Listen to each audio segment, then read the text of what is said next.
Buenas noches y bienvenido un jueves más a Los Reporteros. Desde hace semanas se ha hablado y escrito mucho del viaje del presidente Obama a Andalucía y en menos de 48 horas será una realidad. Sevilla y Rota han sido los destinos elegidos, dos lugares en los que todo está preparado y donde las medidas de seguridad son evidentes. Se trata de la primera visita a España de un líder que pasará a la historia por muchos motivos. Vamos a recordar ahora los hitos más importantes de su mandato, que está a punto de terminar, y a conocer algunos detalles de su visita a nuestra tierra. La visita de la primera dama de Estados Unidos, Michelle, a Madrid fue el preludio de la que este fin de semana realizará su marido, el presidente Barack Obama, a nuestro país. Acabará así una anomalía histórica, el hecho de que en sus casi 8 años de mandato, el ocupante de la Casa Blanca no haya visitado a uno de los aliados europeos con los que más ha incrementado sus lazos económicos y de seguridad. Obama agota sus días en el despacho más famoso del mundo, lejos ya de las promesas y esperanzas que lograron convertirle en el primer presidente negro de Estados Unidos. I, Barack Hussein Obama, do solemnly swear. Esas enormes expectativas que generó Obama, que debemos recordar que en sus mítines había gente que lloraba, que cuando sale elegido hay demostraciones en las calles porque piensa que se está abriendo una nueva etapa que va a dar lugar a un país diferente y mejor, y ha quedado ya muy poco de aquello. Es decir, incluso siendo el hombre más poderoso del mundo, como es el caso de los presidentes de Estados Unidos, pues también su mandato refleja las enormes limitaciones que tiene para llevar a cabo su voluntad, pues porque hay toda una serie de intereses creados, de pesos, de contrapesos, o incluso que hay problemas que son tan intratables que por mucha determinación que haya, pues hay muy poca capacidad de incidir en ello.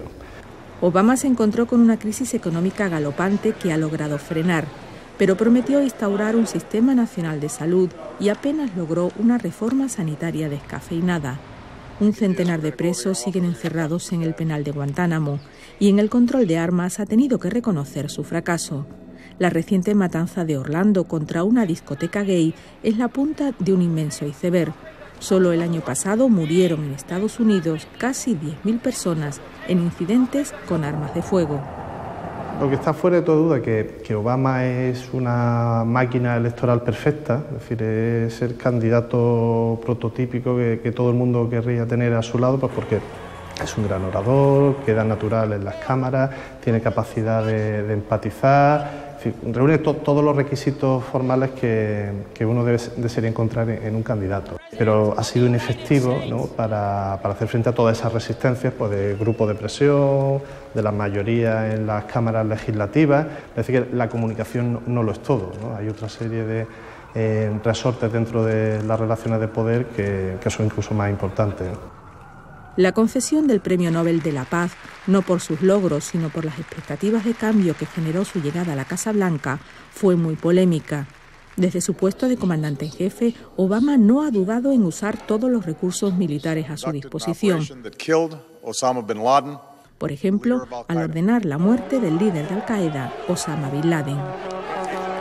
Uno de los discursos iniciales de Obama era el de la guerra buena y la guerra mala. Es decir, la guerra mala era Irak, donde nos habíamos metido en un charco del cual había que salir, y la guerra en la que había que esmerarse era Afganistán, donde allí es donde estaba Al-Qaeda, donde había que acabar. Bueno, pues la realidad es que se ha salido de Irak, pero Irak es un desastre y no se ha avanzado en Afganistán, ¿no? El infierno de Siria, la irrupción de un nuevo enemigo, el grupo Daesh, el acercamiento con Irán o la rivalidad con Rusia en lo político y con China en lo económico son otros desafíos a los que tendrá que enfrentarse el sucesor de Obama. Él hace ya un tiempo que está pensando en su legado, es decir, por qué se recordará el gobierno Obama, y entonces ha decidido romper tabúes, ¿no? Y uno de ellos es el de Cuba, es decir, la idea de que no tenía sentido seguir manteniendo el embargo, que no ha servido para hacer caer a los Castro en Cuba, y que había que tratar un nuevo tipo de acercamiento al problema, ¿no? Entonces, él no ha tenido reparo en asumir la crítica, que ha sido muy amplia dentro de determinados sectores de la población estadounidense, y dar ese gesto simbólico. Al final estamos hablando de decisiones que no van a tener un rendimiento inmediato, sino que se verá en el futuro si supuso un punto de inflexión y al final se recordará a Obama por abrir esas nuevas vías o realmente pues quedará en un mero gesto. Mucho de gesto tiene también su primera visita a España, uno de los pocos países europeos que todavía no había pisado. 6 meses antes de acabar su presidencia y recibido por un gobierno en funciones, Obama no ha querido romper la tradición seguida desde Richard Nixon en 1970. La última visita oficial fue la de George Bush en 2001. Antes estuvo Bill Clinton, que visitó Andalucía, en concreto Granada, acompañado por su mujer y su hija, unas imágenes que dieron la vuelta al mundo. En esta ocasión Obama hará escala en Sevilla y visitará a las tropas destinadas en Rota, una de las 2 bases militares estadounidenses junto con Morón en suelo andaluz, unas instalaciones que han visto reforzada su importancia estratégica. Rota está en la bahía de Cádiz, en una bahía que está muy castigada por el paro y eso, bueno, pues aquí se ve un suplido en parte por la presencia de la base naval. La base naval donde entran diariamente más de 10.000 vehículos, donde, bueno, hace que vivan en la localidad, además de los 30.000 roteños censados, pues en torno a 10.000 ciudadanos, tanto norteamericanos como españoles de la Armada Española, junto con su familia. Eso significa pues un movimiento importante de economía. Nosotros siempre decimos que es nuestro principal polígono industrial. Instalada en 1953 a raíz de los acuerdos firmados con el dictador Franco, las primeras décadas supusieron una inyección de empleos y de dinero para la economía local. El final de la Guerra Fría supuso la retirada progresiva de efectivos militares, una situación que ha cambiado en los últimos años. Rota es una de las bases que alberga el operativo naval del llamado Escudo Antimisiles, el sistema mundial de defensa de Estados Unidos para contrarrestar ataques nucleares. La llegada de 4 destructores a la bahía de Cádiz aumenta de manera considerable el número de militares y también de personal civil estadounidense, lo que según los acuerdos bilaterales ha de suponer un incremento de la plantilla española. La proporción de la plantilla debe ser 70% de españoles y 30% de americanos. Si hay 500 y pico americanos, tendría que haber 1.200 y pico de españoles trabajando, personal laboral local. Entonces faltan 320 puestos de trabajo.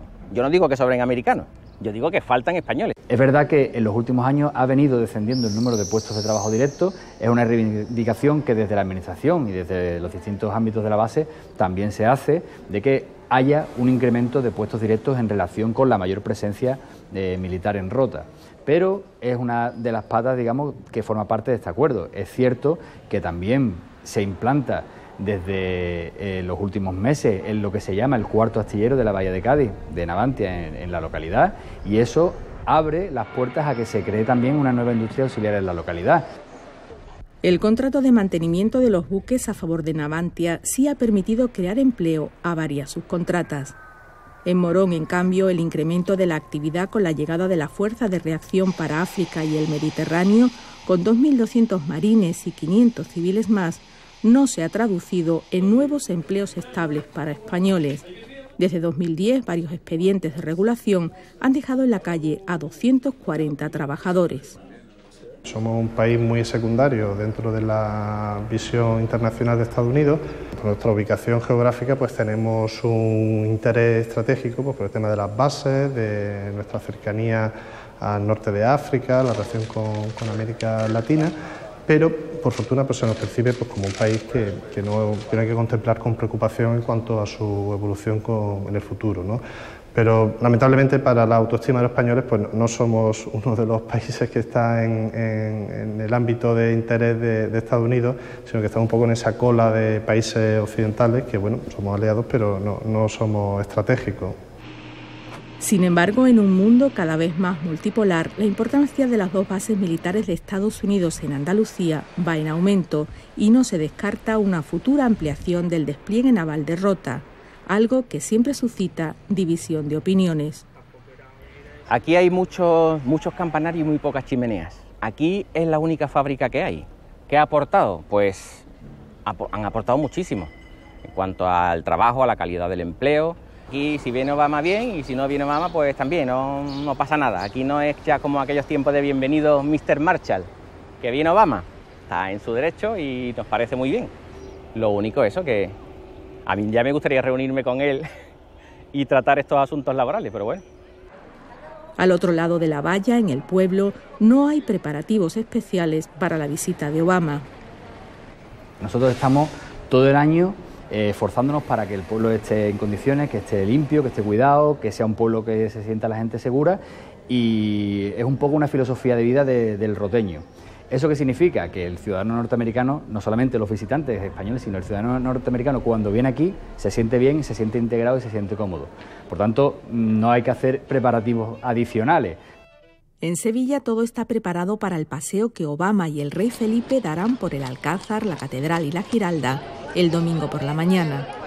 El Alcázar tiene 1000 años y nunca un presidente de Estados Unidos ha estado aquí, con lo cual sin duda es un honor para nosotros a nivel profesional y también por supuesto para la ciudad. Creemos que a nivel de repercusión turística, repercusión a nivel de publicidad, va a ser un impacto muy positivo y por tanto nos alegra mucho que esté aquí. La expectación es grande, igual que las medidas de seguridad. Hoteles, bares y comercios también están listos. Se ha sabido además que Malia, la hija mayor, quizás pase un año en Andalucía para mejorar su español, un idioma que estudia desde pequeña. Happy birthday to you. La base de Rota en la provincia de Cádiz y la ciudad de Sevilla son los lugares de Andalucía que el presidente Obama ha elegido para iniciar su primera y única visita oficial a España y que por unas horas ocuparán las portadas del mundo entero.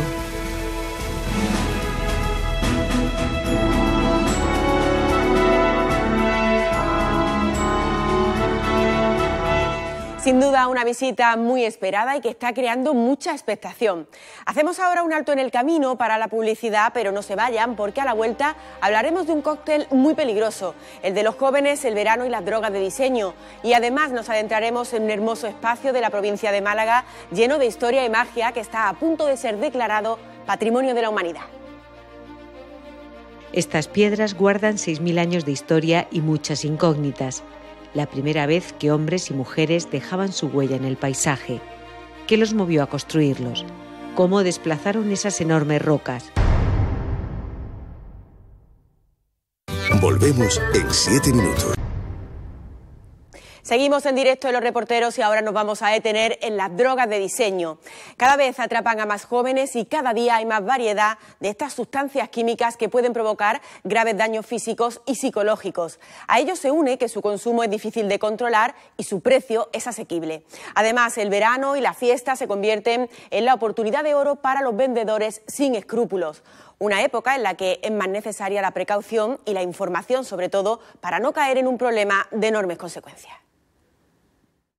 Yo tengo 16 años, concretamente empecé a probar las sustancias con 14, pero al principio no le di pie y conforme pasaba el tiempo ya empecé a...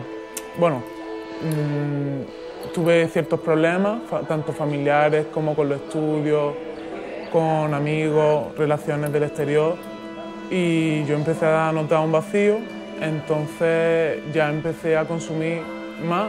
Siempre se comienza con gente que no debes juntarte. Y bueno, cuando uno se siente vacío o se siente mal y te dan a probar algo que tú nunca has probado y resulta que eso que tú pruebas te evade de todos los problemas que tienes, te hace sentir bien, pues ya te das cuenta de que dices, anda, pues necesito esto para seguir adelante. Desde hace un mes, esta joven, a la que llamaremos Ana para proteger su identidad, vive en una comunidad terapéutica andaluza financiada con recursos públicos. Aquí recibe tratamiento contra su adicción. El consumo de drogas en adolescentes y jóvenes, por su incidencia y gravedad, es considerado por Naciones Unidas como un problema social. La edad media en el inicio del consumo ha bajado en los últimos años y se sitúa en los 14. Una edad que hace especialmente vulnerable a este colectivo por ser la etapa en la que inicia su recorrido vital y es arrastrado, en muchos casos, hacia el abismo de las adicciones.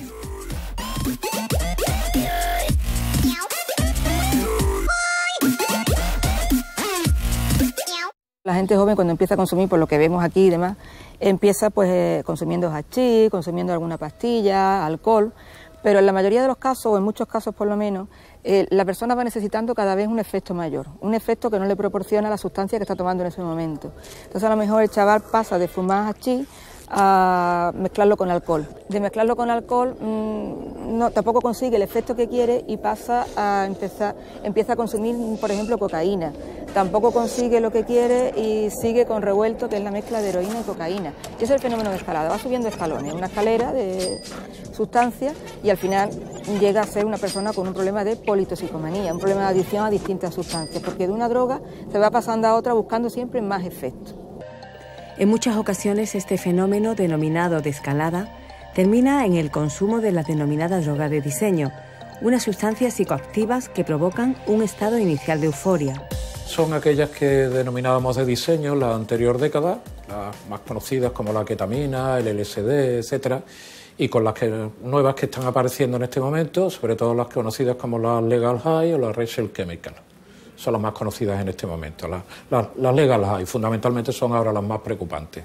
El problema que tienen es que son, digamos, sustancias que se fabrican en un laboratorio, sustancias que son legales porque al ser sustancias nuevas producidas por una reacción química no están, digamos, perseguidas ni para la persona que la consume ni para la persona que la vende y los efectos, pues evidentemente, al ser desconocidos son muy devastadores, sobre todo en un joven en esa época de madurez de la juventud.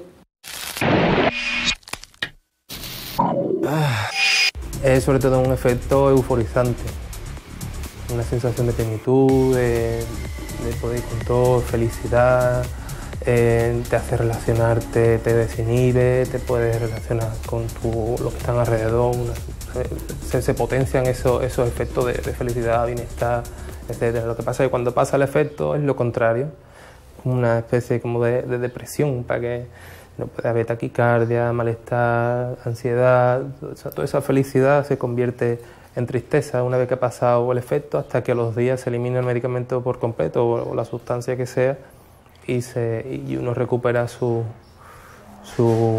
nivel emocional que suele tener, vamos.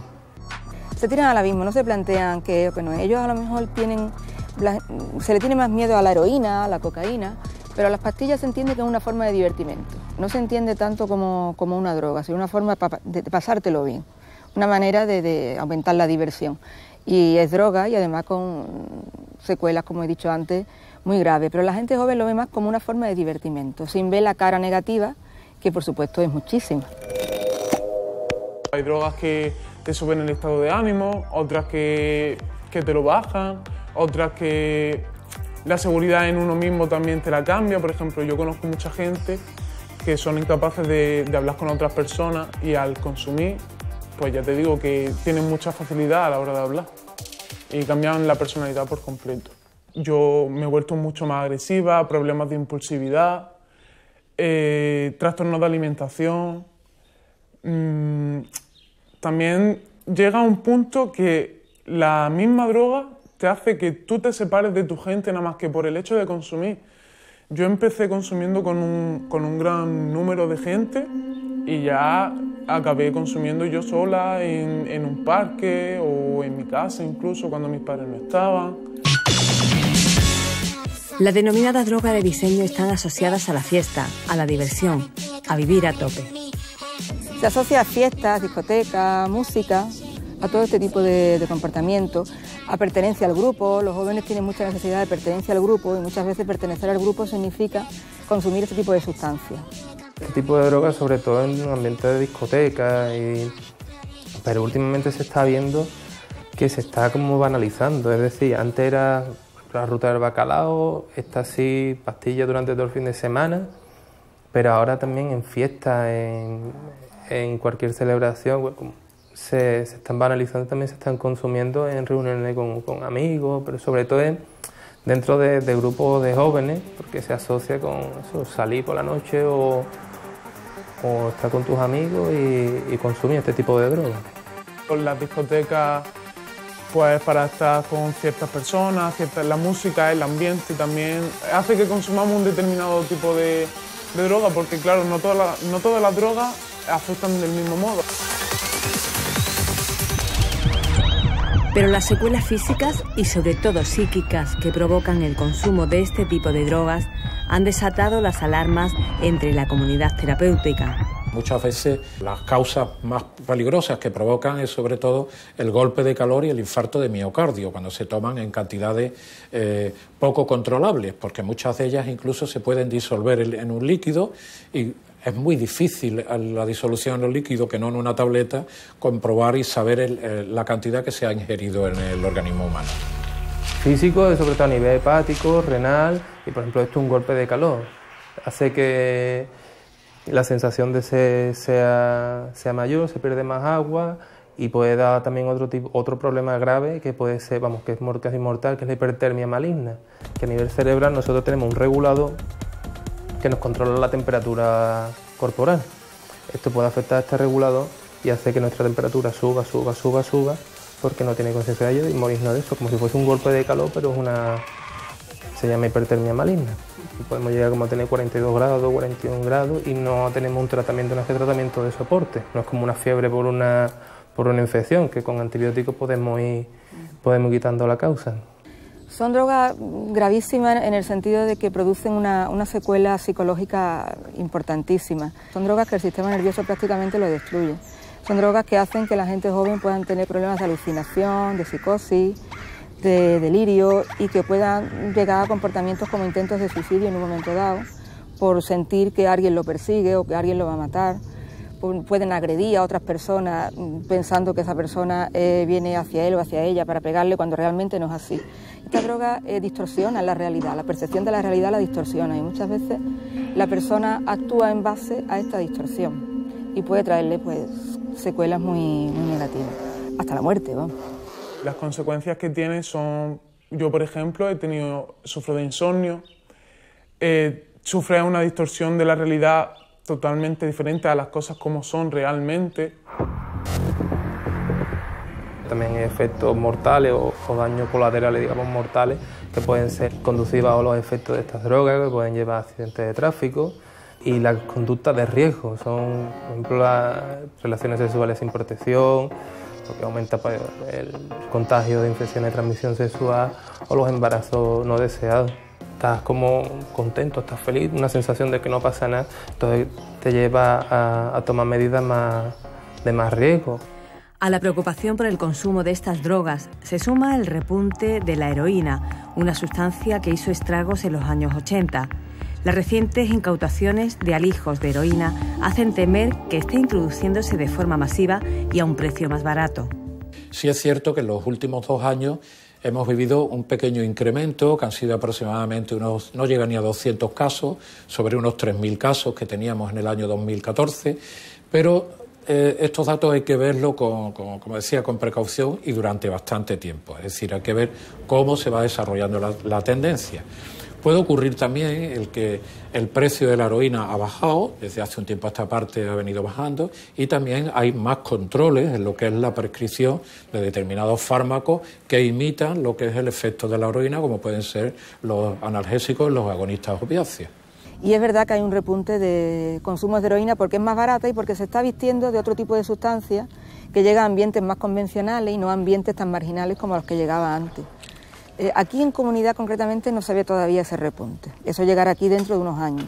Aquí ahora mismo tenemos cocaína y alcohol, que es lo que había hace unos años, pues es lo que tenemos ahora mismo en comunidad. Y la heroína llegará también en su momento. Ana se recupera de su adicción en un centro terapéutico dependiente de la Administración. El tercer Plan Andaluz de Drogas, que estará en vigor durante los próximos 5 años, centra su atención especialmente en los jóvenes y en las nuevas adicciones. Ana mira hacia atrás, hacia su pasado reciente, con la determinación de no volver a caer y de recuperar su vida en el momento en que la dejó estancada por la droga. Ahora se siente fuerte.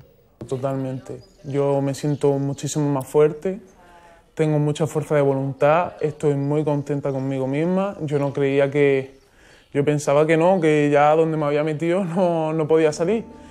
Ya ahora que estoy mejor, quiero empezar un bachiller, ya te lo comentaba antes, quiero empezar bachiller, acabar mi bachiller, estudiar una carrera y con suerte trabajar de eso.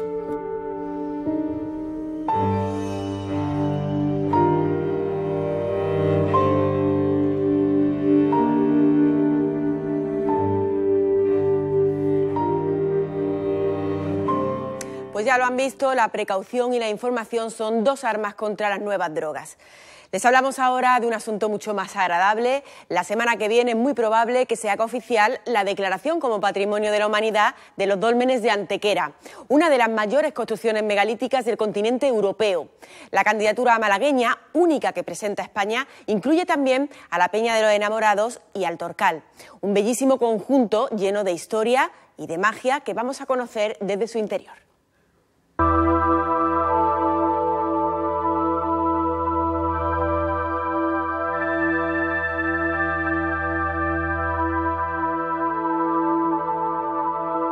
Estas piedras guardan 6.000 años de historia y muchas incógnitas.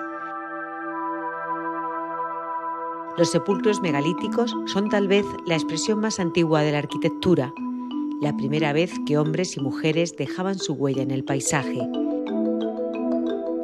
¿Qué los movió a construirlos? ¿Cómo desplazaron esas enormes rocas? Los dólmenes de Antequera son una referencia entre las construcciones funerarias de la prehistoria en Europa y aspiran a sumarse a la lista de bienes protegidos como Patrimonio de la Humanidad.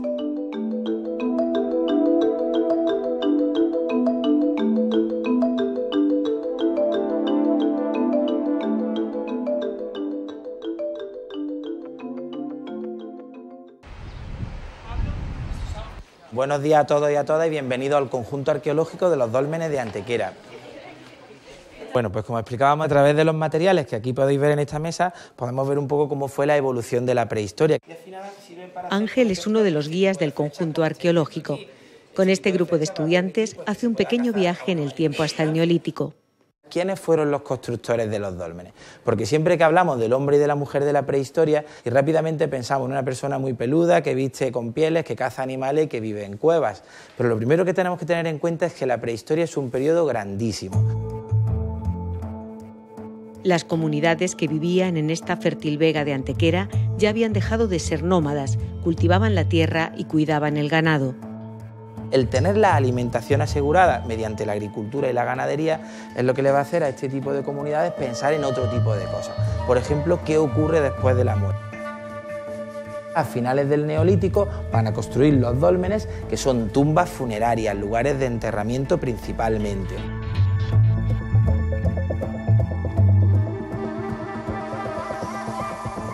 Las sociedades que construyeron los sepulcros megalíticos, no solamente los de Antequera, sino en general todos los del occidente europeo, pues son sociedades que lo primero que tenemos que saber es que son sociedades formadas por hombres y mujeres anatómicamente modernos, o sea, son como nosotros. Las manifestaciones que nos han dejado, empezando por ejemplo por los propios sepulcros megalíticos, nos hablan de unas sociedades ricas, complejas, humanas, profundamente humanas. Y fijando en todo momento en los bloques de las paredes, cubiertas, en los pilares y en la anchura, ¿vale? El dolmen de Menga es uno de los 3 sepulcros que componen el conjunto arqueológico de Antequera. Vamos a mirar primero hacia arriba. La última losa situada al final en la parte superior es uno de los bloques de piedra de mayor tamaño utilizado en monumentos prehistóricos, 150 toneladas. Tened en cuenta que este bloque de piedra en el centro llega a alcanzar aproximadamente 1,5 metros de anchura, 1,5 metros de grosor, ¿vale? Más de 5.000 años después, nos sigue asombrando cómo estas comunidades neolíticas conseguían mover las enormes moles de piedra con las que construyeron el dolmen de Menga, el de mayores dimensiones de Europa. Los investigadores suponen que aprovechaban las fracturas naturales de las rocas y las rompían utilizando cuñas de madera y agua hirviendo. El desplazamiento de grandes bloques de piedras parece que se hicieron sobre troncos de madera. La utilización, por ejemplo, de cornamentas de ciervo para las labores de minería, pero no deja de ser una aproximación a cómo tuvo que ser. En cualquier caso, la muestra evidente de las construcciones con las que nos encontramos es algo que demuestra de forma clara que dominaban las técnicas, ¿no?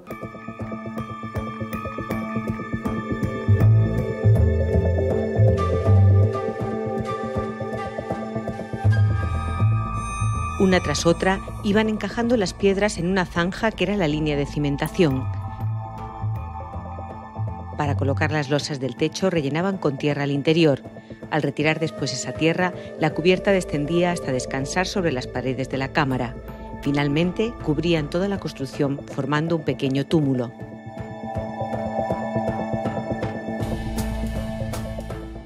Nos hemos detenido aquí para observar una parte muy importante de estos monumentos, como es la montaña que lo cubre. En Antequera tenemos la suerte de que los 3 dólmenes siguen conservando el túmulo, lo cual contribuyó sobremanera a su estado de conservación interior.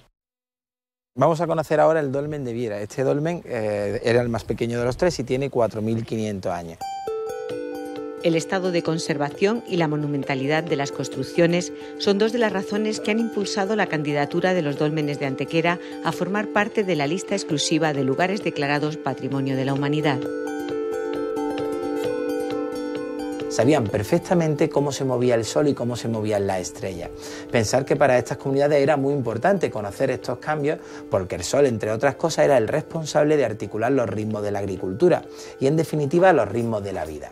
En este dolmen va a ocurrir un fenómeno que os puedo garantizar que es espectacular observarlo, y es que en 2 momentos concretos, cuando nos va a llegar la primavera y cuando nos va a llegar el otoño, en los equinoccios, al amanecer, la luz del sol se va a ir alineando con el corredor hasta iluminar completamente la cámara mortuoria.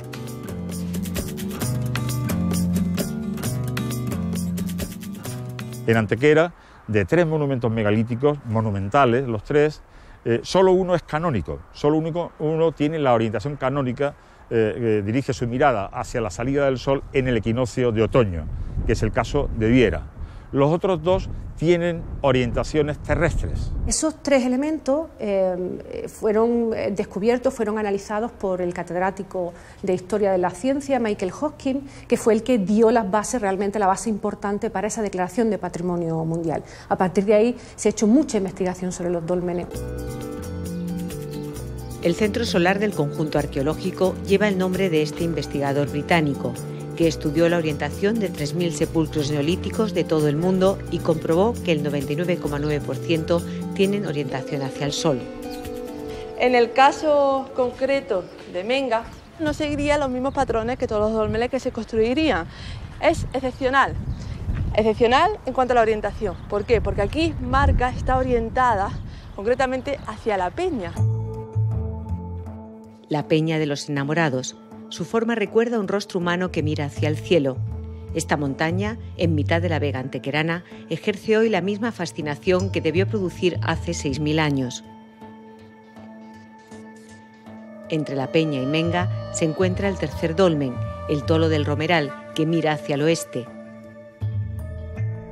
Se justifica esa orientación, esa mirada, porque se interpone en ese eje la llamada Sierra del Torcal, un lugar, un ámbito absolutamente mágico para estas comunidades constructoras y agricultoras del sitio de los dólmenes de Antequera. La Peña y el Torcal, 2 monumentos naturales que junto a los dólmenes integran la candidatura, aunando así arquitectura y paisaje. Hace 200 millones de años, cuando vivían los dinosaurios en la Tierra, todo lo que vamos a conocer hoy hay que pensar que estaría sumergido bajo un fondo marino. A tan solo 12 kilómetros de Antequera, esta sierra nos sorprende con sus caprichosas formas. Una lección de geología, un asombroso ejemplo de paisaje kárstico que se formó en el Jurásico con el choque de las placas continentales. Europa y Asia empiezan a empujar por aquí, África por aquí, y en vez de dar lugar a una montaña que termina en pico y que los sedimentos quedan volcados, dio lugar a una montaña en que la parte de arriba sería totalmente plana como una mesa, y estas capas de estratos de sedimentos, si miramos un poco hacia allá, han quedado totalmente en horizontal. Esa es la peculiaridad de nuestra montaña. Bajo este paisaje casi irreal se ocultan miles de simas y cuevas originadas por la erosión de las rocas calizas. Una de ellas es la Cueva del Toro, datada por los investigadores en los inicios del Neolítico. La provincia de Málaga se caracteriza por tener un patrimonio prehistórico muy importante. En la zona de Antequera eran famosos sus dólmenes, pero había un elemento que no estaba bien reconocido, que era quién eran sus ancestros. Las excavaciones han aportado que la población neolítica que habita en la zona del Torcal y en concreto en la Cueva del Toro, en primer lugar era una población pastora. En segundo lugar, que tiene una economía ganadera, agrícola y artesana. Los pobladores de esta cueva fueron los antepasados de las comunidades que construyeron los dólmenes. Aquí se han encontrado piezas tan importantes como la Venus del Torcal. Los hallazgos de este yacimiento formarán parte del futuro Museo de Prehistoria de Antequera. Es una figura que presenta una esquematización de lo que es el sexo femenino, con una parte central donde viene muy bien marcada lo que es una vulva y las dos partes del cuerpo donde se define el paisaje característico de lo que es la Sierra del Torcal, las famosas torcas, el famoso tornillo, de tal manera que la interpretamos como una abstracción muy importante de lo que es el ser humano con su medio. Estamos en el tercer de los 3 monumentos que componen el conjunto arqueológico Dólmenes de Antequera.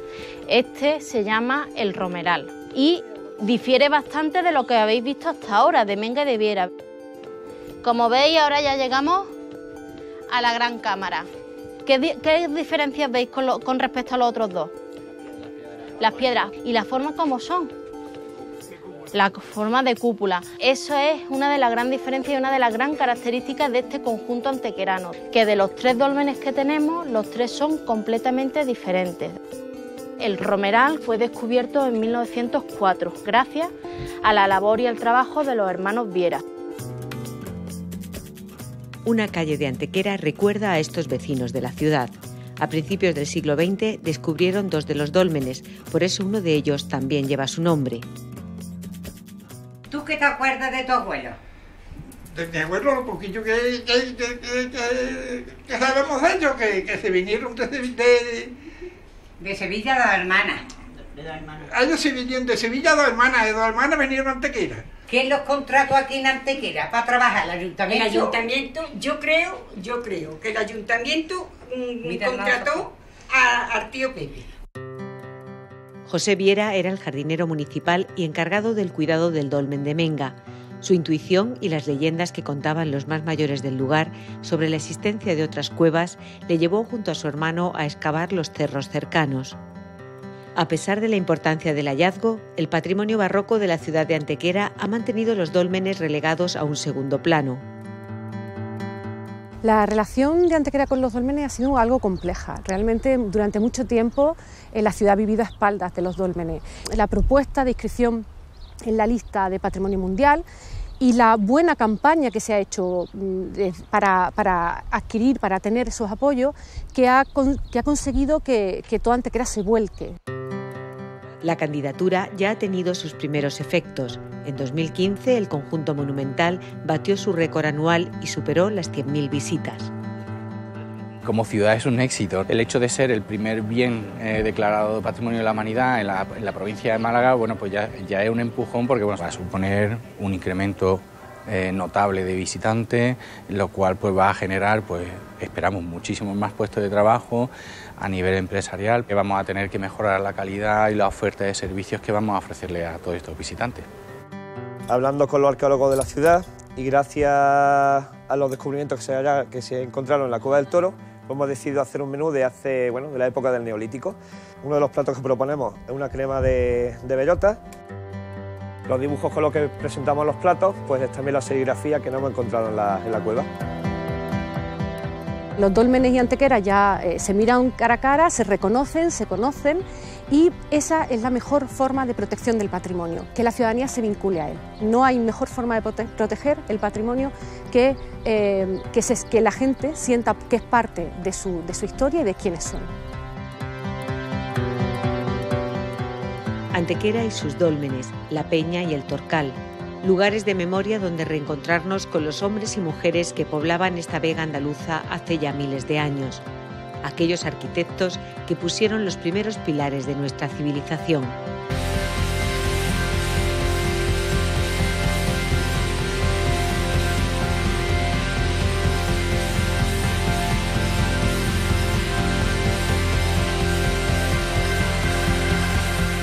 con nuestro apoyo incondicional para que este singular enclave consiga ser patrimonio de la humanidad, despedimos la temporada. Ahora comienzan las vacaciones y dejamos nuestro programa en directo, pero vamos a seguir con ustedes trayéndoles cada semana una selección de los mejores reportajes de estos últimos meses. Que pasen un feliz verano.